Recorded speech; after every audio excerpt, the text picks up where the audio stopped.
Don't Grow Weary by Amber Ginter.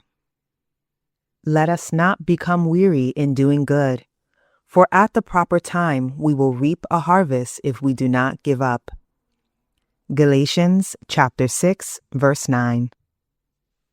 I will never forget the day I was rejected by a literary agent. I'd worked months to pitch a new book idea and was confident God had given me life-changing truths to share. But in 15 minutes, I went from assured and empowered to distraught and downtrodden. I was told that my story didn't matter and that memoirs were impossible to sell unless you were famous. That day, my heart cracked into two pieces. I didn't write for 3 months and thought, maybe I heard God's calling wrong. But God, He led me to the author conservatory, where I learned that my story did matter, but others' stories mattered more.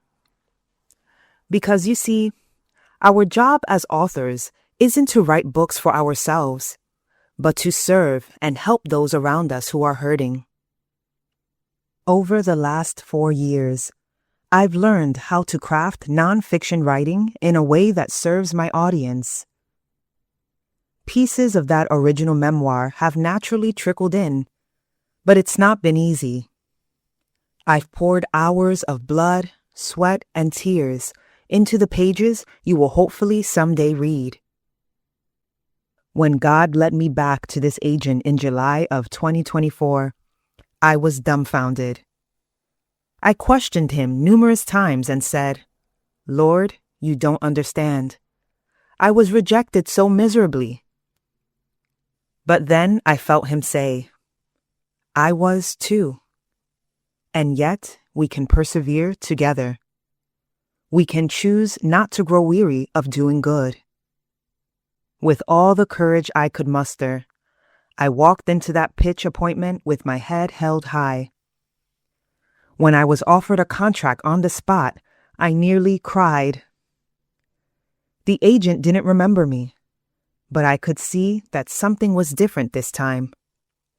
This book and story mattered because it would help others. That other story, it was one I needed to write for me. Today, I'm in the process of traditionally publishing my first nonfiction book. I've still questioned a lot and had to go through trying times of rejection, defeat, and discouragement. And yet, I am often reminded of Galatians chapter 6, verse 9. God sees my heart, and He alone has a plan. I'm called to be faithful. Therefore, I will not grow weary of doing good. Do you struggle to trust God when facing rejection? What about trials or tribulations? How can you use those circumstances to further propel your faith and persevere? If you're struggling to keep doing good, whatever that means and looks like in your life, might I encourage you to talk to God about it? Share your thoughts in a prayer or journal, and ask Him for the strength and courage to endure. Then, meditate on Galatians chapter 6 and memorize it so you can recite it in times of need.